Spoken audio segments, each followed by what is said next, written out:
Okay, lovely people, thank you so much. We are here again. Right now, we are in Burkina Faso, family. Interestingly, against all manipulation, all media manipulation, against all lies and deception on the media, on the foreign media, local media, some local medias, and whatever you see out there as manipulation, against all the write-up which says that Captain Traoré, hate the media. Captain Traoré, the leader of Burkina Faso, have decided to shut down the media houses, and he's not allowing the media to engage him and report on things going on in the country, blah, blah, blah, ho, ho, ho. The story is different. This time, lovely people, interestingly, unlike the usual way of Captain Traoré engaging with the media, go to one TV station or the most credible TV station where he will be interviewed. Most of those interviews, those of us on the Anglophone chat, we don't even benefit. But this time he did something different. Captain Traoré has decided to face the media, both international media and local media, on questions, any question. These questions were not written to them. So in total, 10 credible media houses were present with journalists, I think two from each house or something like that. And questions were thrown to him. And he answered the questions. Questions that you need to know.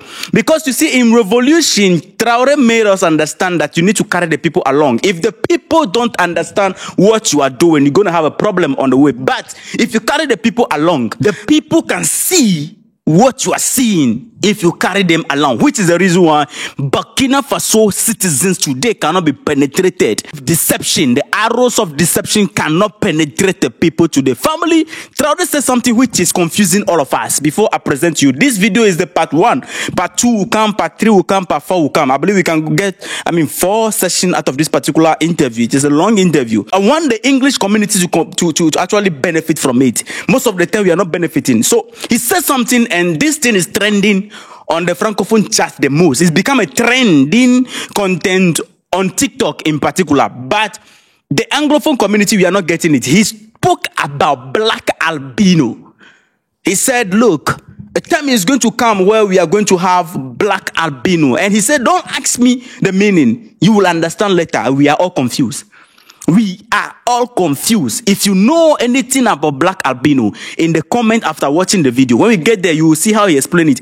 Go down and comment what you think about the black albino. Be it a prophecy, be it a proverb, we can't tell. We are all confused. Some of us, we are cracking. Even AI is confused what exactly the president meant. But lovely people, without wasting much time, let's get right into it. So questions were asked. And the first question which was asked, respectively from one particular media house, is concerning when the war will end. These are some of the things that the media is using against him. That you promise that you are coming to end the war, the crisis and the conflict between the soldiers and the terrorists, and it's not ending. So questions were asked. And the reason why this woman is asking the question I'm going to play right now is because I watched that particular interview where Captain Traoré said, listen to what he said. He said, I actually looked for that video, I couldn't get it. He said, if everything is put in place within the space of 3 months, we could have ended this war. But the thing is that he never said that he's coming to end the war in 3 months. But he said things are not in place, which is why the whole thing is delaying. So a government must put things in place. And if all the things are ready, the war will end in 3 months. But because things are not ready, which is the reason why it looks like it's prolonging, although they are reclaiming majority of the territory. And let me make something clear. I beg, those of you who are saying that I should use AI to be interpreting Traoré. So many AI versions are on the internet which are being manipulated. So I feel like we watch Korean movies and we read caption and understand the movie. 1 hour, 2 hours movie. We understand the movie. So I think hearing his voice, moving with his emotions, as you are reading the caption, will be much more satisfied than using AI. So let's go. Bonsoir, Excellence. Bonsoir. Alors, certains de vos détracteurs vous ramènent régulièrement une phrase, et cette phrase remonte aux premiers instants de votre prise de pouvoir, quand vous disiez que si tout est mis en œuvre, 3 mois suffiraient pour tendre vers la fin de la guerre. Et ces détracteurs disent aujourd'hui que 3 ans plus tard, la guerre n'est pas totalement terminée. Monsieur le Président, ce soir, que leur répondez-vous? D'accord, merci beaucoup. Et merci à tous d'être venus pour cette interview. C'est vrai, c'est ce que nous aurons souhaité, mais les choses n'ont pas été comme on le pense. Et je dis si tout est mis en œuvre. Alors, il y a plusieurs perspectives à mettre en œuvre pour pouvoir atteindre cet objectif dans ce laps de temps. Mais tout n'a pas été mis en œuvre comme on le souhaitait. Primo, l'adversité. Alors, dès que nous sommes arrivés au pouvoir, nous aurons espéré qu'on nous laisse travailler très rapidement et pouvoir avancer. Malheureusement, certaines personnes nous ont approchés et ont voulu que nous allions dans leur sens parce que leur objectif n'était pas que la guerre finisse de sitôt. Je veux parler de certaines forces étrangères qui étaient présentes sur notre sol. On a eu des débats houleux avec des diplomates venus d'ailleurs sur la question, mais personne ne voulait qu'on aille dans le sens de finir cette guerre. Nous l'avons compris à travers les messages. S'il arrivait que des gens viennent jusqu'à nous dire qu'il faut qu'on accepte qu'ils soutiennent les terroristes et nous soutenir également, ça veut dire ce que ça veut dire, c'est une guerre entretenue. Donc nous avons très vite compris, on s'est débarrassé de toutes les forces qui étaient présentes ici, que ce soit les forces françaises, les forces américaines, et nous avons compris que la lutte sera âpre. So according to Ibrahim Traoré here, forces from the French country and forces from America actually came to sponsor them together with the stateless people who are warring them in their country, which means that these people don't want the war to end. So what it means is that you have to come into agreement with the stateless people so that they can have a place to stay and for peace to reign. But Chairman decided to fight rather. They are not going with that. Let's move forward. La deuxième chose aussi était nous croyions que nous avions quand même un minimum d'armes et de munitions en stock. Aujourd'hui, je peux vous dire ce que j'ai trouvé par exemple en stock. Il y avait en tout et pour tout au Burkina Faso moins de 100 000 cartouches de Kalachnikov. Et les armes, nous avions à peine une centaine. Comment est-ce qu'on pouvait faire la guerre? Mais il fallait se rééquiper, redoter l'armée en effectif, en armement et tout. Ce qui a fait que l'objectif de 3 mois, si ces conditions préalables étaient réunies, c'était bien possible. Mais il n'y avait rien. On n'était pas préparé à la guerre, tant sur le plan équipement que sur le plan effectif. So according to Ibrahim Traoré, when they took over the army, the people are more than the weapons. They don't even have enough weapons to fight this battle. So they need to equip these people. This was what he was talking about, that if all these things are put in place. So the explanation he's giving them is that the thing they are putting in place are the things he's talking about to make sure that they win this war. Anyway, let's move forward. The second question. Justement, Monsieur le Président, vous venez de le dire, hein, quand vous prenez le pouvoir, si on veut caricaturer, il y avait plus d'hommes que de munitions dans l'armée burkinabé. Et aujourd'hui, où en est-on avec le programme d'armement de cette armée-là? Et puis, quels sont les signes qu'elle est en train progressivement de monter en puissance? Très bien, je l'ai dit, je ne peux pas dépeindre toute la situation qu'il y avait, c'était catastrophique. Et comme je l'ai dit, vous pourrez enquêter. Il y a peut-être même dans cette salle des militaires qui étaient sur le front, sans armes. Ça existait dans notre armée.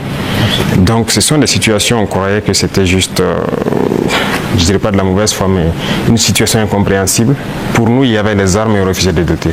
Mais quand on a été face à la réalité, très vite, on s'est résolu à chercher d'abord à armer l'effectif qui était là. Et là, ça a été la croix et la bannière. Parce que beaucoup de puissances ont refusé de nous vendre les armes. Et donc, on s'est tourné vers ceux qui avaient envie de nous vendre les armes. Très vite, on s'est équipé. On a recruté les VDP. On a pu payer tout ce qu'on voulait. Le processus, nous avons fait un plan d'équipement pour une montée en puissance. Et comme vous le constatez depuis maintenant 2 ans, les équipements commencent à rentrer. C'est toujours pas fini. Et ça continue de venir. Peut-être que dans quelques jours, vous verrez encore de nouveaux équipements qui seront présentés, qui sont principalement des équipements d'appui. Parce que d'abord, l'infanterie, il fallait l'équiper pour que chaque homme puisse avoir une arme en dotation. Ça, c'était un gros défi. Nous y sommes. On continue de recruter, comme vous le constatez. Chaque année, c'est entre 10 000 et 15 000 hommes qu'on recrute. Ça, c'est un effort considérable. Parce que, quoi qu'on dise, l'adversité est là. Et le volume de terroristes augmente. Parce que les impérialistes recrutent beaucoup de mercenaires qui viennent au Burkina Faso pour combattre. Donc, il faut qu'on s'adapte à la situation. Et maintenant, nous avons notre 3e phase qui n'est plus d'acheter, mais de fabriquer nous-mêmes. Et nous sommes aussi là-dedans. Donc c'est ça la montée en puissance. Il faut bien s'équiper, mais aussi créer une industrie de défense. You can see that he pointed out 4 stages that they moved from. The first one is that when they were there, they were more than the weapons available. Now when they took over office, the story has changed. People don't want to sell weapons to them. People don't want to sell weapons. Big powers don't want to sell weapons to them. So they decided to look for alternative people who can sell them the weapons. So they turned to China, Russia, and co. Now the third one is that they started recruiting more members because more weapons are coming in. So they are recruiting more members. The reason why they are recruiting more members is because the stateless people are also recruiting more members. So they need to recruit to adapt to the situation on board. Now the last phase where they are right now is that they want to start manufacturing their own weapons to protect themselves. And the journalist was actually surprised. Listen to this. Ça, c'est que dans quelques mois, bien quelques années, on aura ici, nos militaires vont utiliser des armes mines in Burkina. Bien sûr. Nous avons la capacité intellectuelle. Il y a de la ressource. Il suffisait juste de chercher.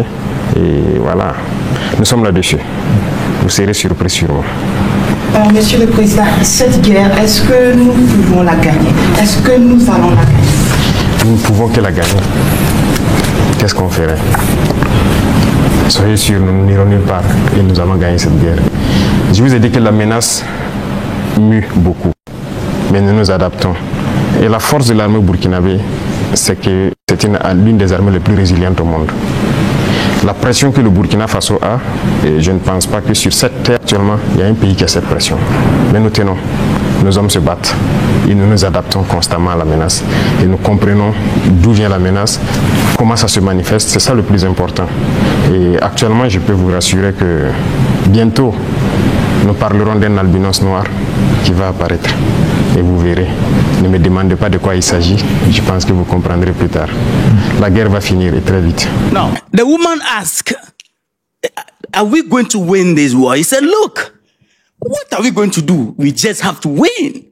And he's assuring the woman that we are going to have black albino. That is a proverb that we are cracking our head, especially on the Francophone chat. When you go, we are cracking our head. We are not getting it. If anybody understand what Traore is saying, please help us. We just want to understand. I don't know, but I'm just cracking my head, Keke. So let me know in the comment. Now let's move to next question. And this particular question is one of my favorite actually, about the conduct of the security forces on the battlefield. We hear some media houses reporting that there is a win-win in the armed forces of Mali, Niger, and Burkina Faso, and things are not okay. The forces are not together, and blah blah blah going on. The leader is the answer is coming directly from the source. So let's listen to this. Monsieur le Président, justement, pour gagner cette guerre, vous venez de le dire, il faut des armes. Et il faut aussi des hommes, surtout des hommes déterminés. La détermination, vous le savez, c'est le game changer majeur. C'est ça qui fait la différence dans toute guerre. En ce moment, au moment où on parle, quel est exactement le moral de nos troupes sur le terrain?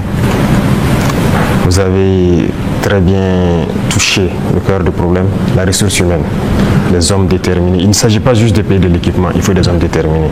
Et si vous remarquez, nous sommes en train de construire une armée de qualité.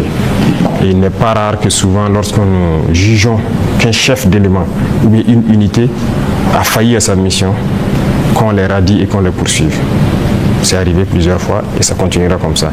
Si vous êtes engagé pour être militaire, vous devez accomplir la mission parce que la mission est sacrée pour nous. Et l'autre chose, c'est que malgré la pression, malgré les défis, les hommes continuent de se battre et ils sont très résilients. Si aujourd'hui vous attrapez un soldat burkinabé et le demandez, est-ce que vous voulez que d'autres personnes viennent se battre à votre place ou viennent vous aider, ils vous diront jamais, ils préfèrent mourir. C'est à ce niveau que vous jugez leur morale. Ils sont prêts, toujours prêts, malgré la situation. Peu importe la bataille qu'on perdra, on va toujours maintenir le terrain. C'est ça qui est très important dans le mental des soldats. Donc, le moral est au top. Les gens n'espéraient pas être à ce niveau d'équipement, ils y sont, donc ils se donnent à fond. Et moi, je ne peux que féliciter et remercier tous ceux qui se battent.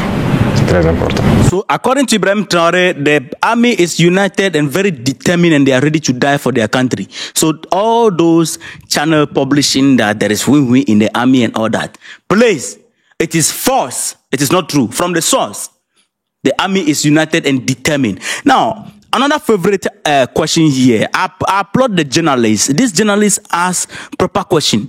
You know, Traoré always make mention of we are at war. I mean, it is not just a single war, a war around us. So the lady asks a very important question. Who is attacking us? Direct question. Listen to this. Alors, Monsieur le Président, dans votre argumentaire, vous parlez d'une guerre qui prend différentes formes, qui mue. On se demande, on se pose toujours cette question 10 ans après, qui attaque le Burkina Faso? Ce n'est pas du terrorisme seulement. C'est une guerre pour s'accaparer de nos richesses et nous empêcher de nous développer. Je l'ai une fois développé lors d'un discours, je pense. Je disais que si nous, on arrive à exploiter convenablement notre sous-sol, à transformer ce que nous sommes en train d'exploiter ici, ce que nous produisons, il y aura un sous-emploi chez eux là-bas. C'est une bataille. Ils pillent nos richesses pour pouvoir survivre. Donc c'est une guerre d'indépendance. Il faut que nous menons cette guerre pour être totalement indépendants, décider de notre développement, de notre trajectoire. Donc c'est de ça qu'il s'agit actuellement. That is a very hard line, straightforward. They know that the day we are solid here, mining our own resources and extracting our own resources and doing things on our own, there's going to be unemployment at their end. So they are fighting for their survival. Oh my goodness, this man and intelligence. This question that I'm going to play is one of the most important questions ever. Listen. Monsieur le Président, vous venez de le dire, on parle de sécurité et de défense du Burkina Faso. Venons-en à votre sécurité personnelle. Vous venez de l'évoquer il y a un instant, la pression est énorme, elle est grande, le danger vient de partout. Monsieur le Président, rien qu'en 2025, il y a eu plusieurs tentatives de coup d'État qui ont été déjouées. Monsieur le Président, est-ce qu'il vous arrive parfois d'avoir peur? Merci, je pense que c'est la seule force que j'ai. Je n'ai pas peur. Parce que j'ai confiance en vous tous. Ça, c'est la première chose. Il faut avoir confiance au peuple. Parce que c'est le peuple qui nous a confié cette mission. Et j'ai confiance au peuple, qu'ils comprendront. Et voilà pourquoi on n'hésite pas aussi à être devant le peuple pour leur expliquer la situation et leur dire ce qu'il y a. Et ça permet de garder une très bonne relation. Ça, c'est la première des choses. La deuxième chose, comme je l'ai dit, il y a une mentalité qu'il fallait développer au sein même de nos forces. Ça, c'est très important. Actuellement, cette mentalité-là, les gens comprennent pourquoi ils se battent.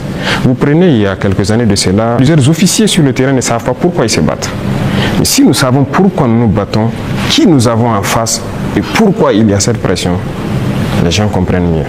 Et voilà pourquoi nous avons même créé tout de suite l'Institut, l'école supérieure militaire, pour que nous puissions former nous-mêmes nos militaires et les mettre ce que nous voulons dans la tête.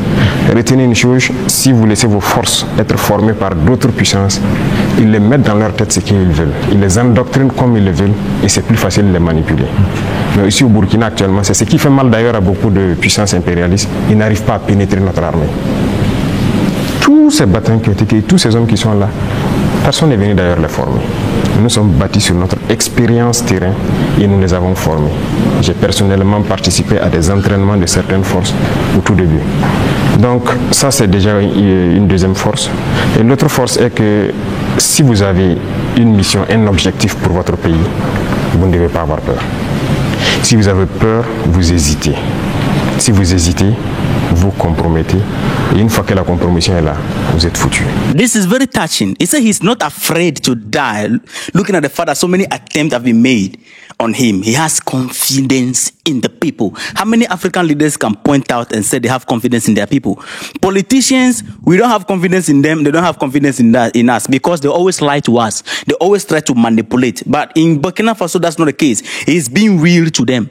And also, he said something very interesting. He said they are now training their own people in their own way now, because when you allow powerful forces to come and train the people or the soldiers on the ground, what happens is that they will indoctrinate them and mold them into what they want to be, so that tomorrow they can come in and manipulate them. But now they are training them themselves using their own experience, and he has been one of the people participating in the training of the soldiers. So it is now difficult for arrow of manipulation to penetrate the army of Burkina Faso. Now, this is the most emotional question ever. Listen to this. Vous avez tout à l'heure énuméré un certain nombre d'éléments qui font que vous êtes rassuré. J'insiste parce qu'il y a l'histoire aussi. C'est l'histoire qui nous conduit. Ces forces impérialistes, elles sont réelles. En 1961, elles ont eu la peau de Patrice Lumumba en RDC. En 1972, elles ont eu la peau de Kwame Nkrumah d'une autre manière. Et puis en 1987, elles ont eu la peau de Thomas Sankara, toujours avec des ennemis internes et parfois avec la complicité de certains voisins. Vous savez ce qu'on dit, Monsieur le Président? Le premier devoir d'un révolutionnaire, c'est de rester en vie pour continuer le combat. Monsieur le Président, est-ce que vous pouvez rassurer toutes ces personnes, tous ces hommes, ces femmes d'ici et d'ailleurs qui commencent à espérer que vous allez rester en vie? First of all, this is very emotional. No, like, this is very emotional. Of all the things the guy listed, from Kwame Nkrumah, how he was taken and all that, making him understand that the imperialists, they know is real, or they are real. Now people are having hope in you. Can you assure us that you will be alive for us? Oh my! Il manipule toujours de l'intérieur, nous sommes très bien conscients. Et aussi un devoir pour nous, c'est de participer à notre propre sécurité. C'est pas aujourd'hui de dire que je suis chef d'État et voilà, je confie la sécurité juste à des gens. Non, tout le monde participe, moi-même je participe. Et c'est pourquoi je dis, ce n'est pas juste une affaire de ceux qui sont à côté de moi, c'est une affaire de tout le peuple. Et la sécurité, ce n'est pas une affaire d'hommes de tenue et tout ce que vous pouvez imaginer. C'est tout un ensemble. C'est aussi des comportements, des manières de vivre. Il faut éviter beaucoup de choses que peut-être des erreurs ont été commises dans le passé. Et nous avons lu beaucoup sur tous ceux dont l'impérialisme a eu la peau et nous avons appris beaucoup de leçons. Voilà pourquoi on dit on ne laissera pas les choses se répéter. On anticipera, quitte à ce que les gens interprètent comme ils veulent, on va anticiper. Mais parce que nous avons compris le message, l'espoir qu'il y a, on fera tout pour anticiper toujours les actions de l'impérialisme. So in short, he's telling them that the security of he himself right now, it's not about only him. It's about all of them. Everybody, even he himself is taking his security very serious. Everybody must be involved. Because one of the things is that your people will give you up. You understand? So everybody must play a role in making sure that he stay alive. And the rest from history, the things that imperialists, which way they used to take those leaders down, and they're taking precaution and making sure they don't repeat those things again. Lovely family, I don't want to talk too much. Let me see you in the comment section. What do you think about this interview? And tell me about the black albino. It's very important to me.